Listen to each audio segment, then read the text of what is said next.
received a request from Kumar about elaborating a little bit on the female proportion. So I already discussed that. I discussed the breast. I discussed the hips, various things. But let me go over it again. So maybe something new will come out. So let's plug in. Let's check in the main difference between the male and female axial skeleton. So we block in the head, decide how big our heads we want it to be, and then take that measurement, multiply by 4, 1, 2, 3, 4, and now in here, so keep in mind these are typical proportions. They are not necessarily proportions that apply to everybody, but everybody pretty much is going to be within this proportional relationship between head, rib cage, and pelvis and hips. So actually no, pelvis. So the rib cage is about 1.5 heads, right? I had to leave some space here for the neck, space for the waist, and the width of the rib cage is about, in women, right? So this is going to be a woman, right? Is going to be about the same as the rib cage, right? Sometime a little bit more, sometime a little bit less, but very close. Actually, not less, but sometimes the same, sometimes a little bit big, right?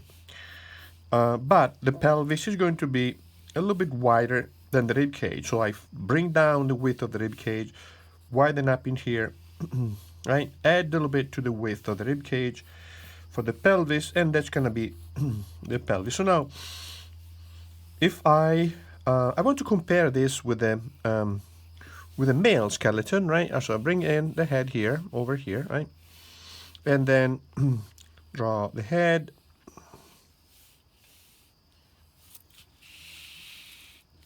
Same size, so the comparison is going to be clearer, right? And then the rib cage,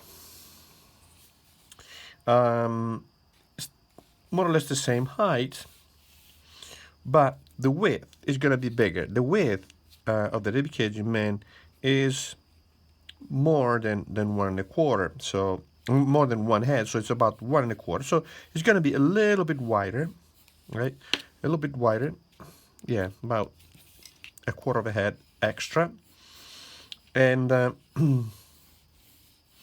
the width of the pelvis in males is going to be the same, more or less, as the width of the rib cage. So in the end, if I want to start looking at specific patterns, in this case of the outline or the female body versus the male body, I'm going to see that I have some sort of widening, down like this from the rib cage to the hips in women, and in men it tends to be straighter. So that's one of the most important proportional relationship between male and female. We have seen how also 1.5 heads down the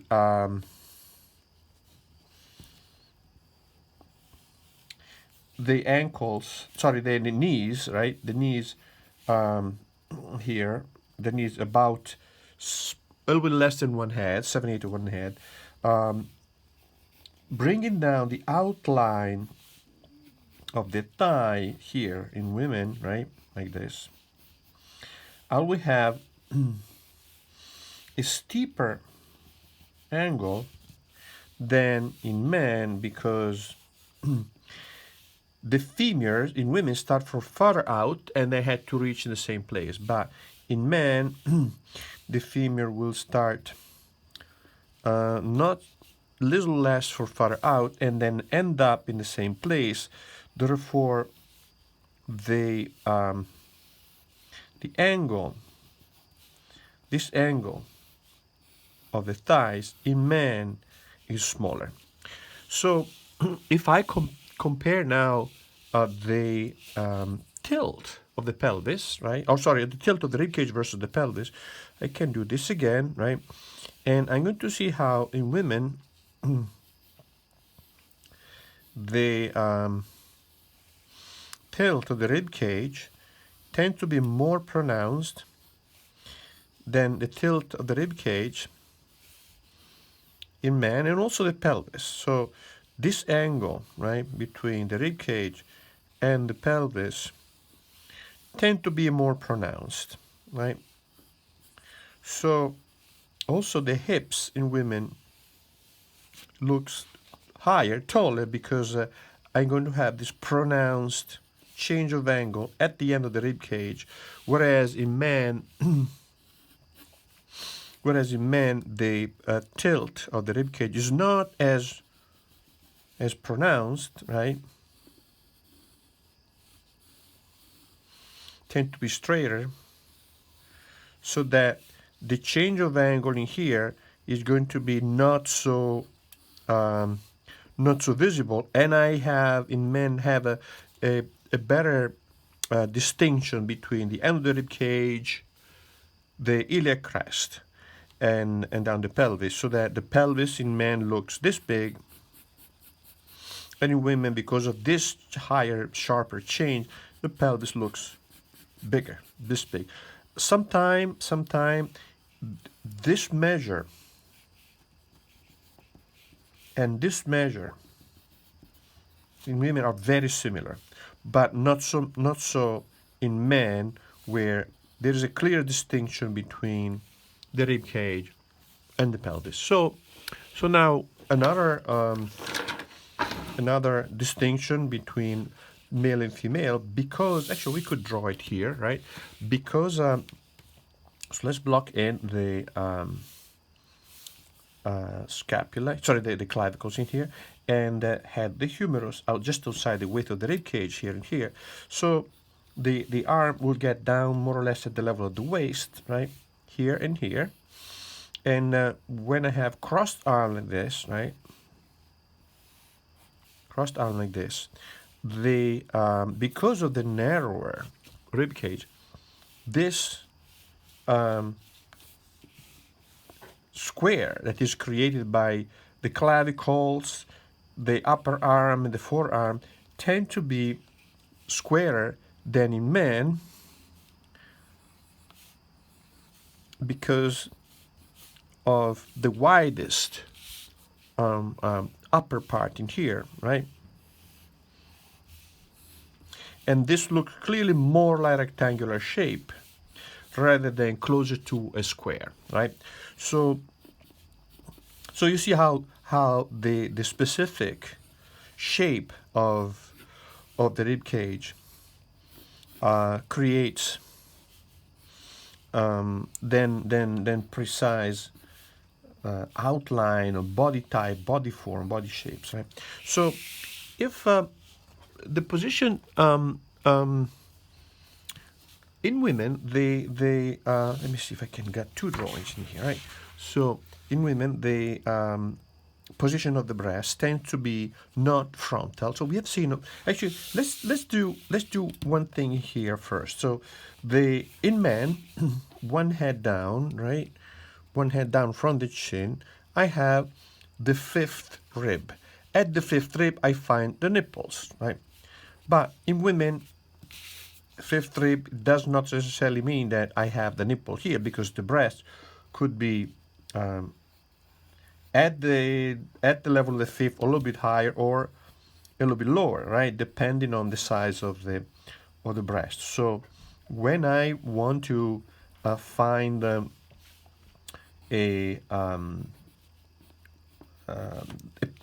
fifth rib in man, I simply bring the one head down, and I know pretty much the nipples are going to be at the fifth rib, right? But in women, I cannot rely on the nipples to find the fifth rib. I have every time to measure the head down, and whether the nipple is above or below, I don't care. I know that one head down is where the fifth rib is. Now, bringing down the head, one head down, tells me also I can still use that measurement to see if the nipples, for example, are below that line or above or at the same level, right? And I can still use the head as a reference point to measure stuff, but the measurement will be slightly different in women than in men. So the rib cage in male and female has, division in planes like this, right? This is the back, the spine. This is the front plane, this is the side plane, sorry, three-quarter plane, side plane, posterior plane. The face is here, the nose is here, right? So the breast will be positioned here and here on, basically change of plane of the rib cage. So they are going to be oriented slightly at an angle like that. And when I look at the rib cage from the front, we're talking women rib cage in here, right? I want to consider there's going to be next to the sternum, the costal arch, a flat plane here, right?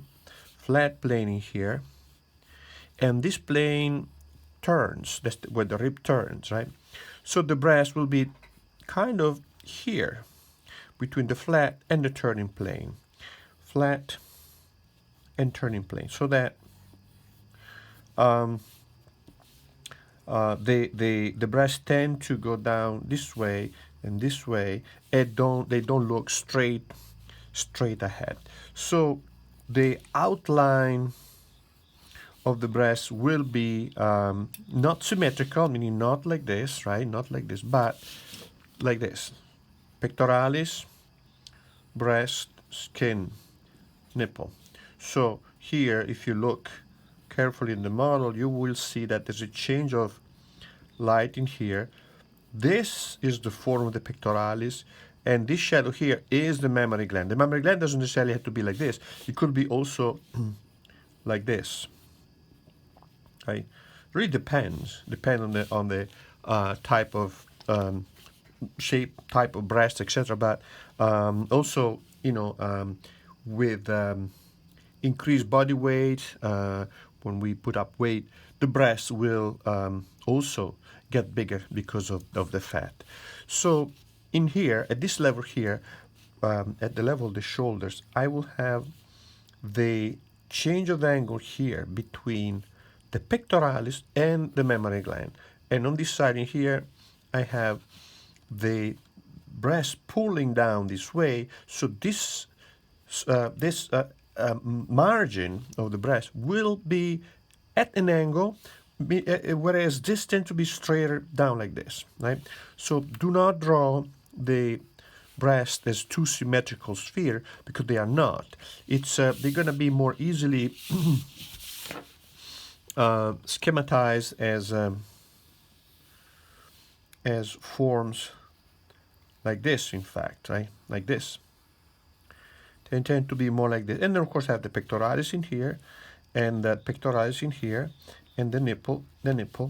Makes sense? So don't think of these as circular or spherical or half spherical form, because they are not. So, Kumar, I hope this answered your question. Let me know if you have more specific question, because you just asked for more landmarks, but let me know which one if you can. Thank you.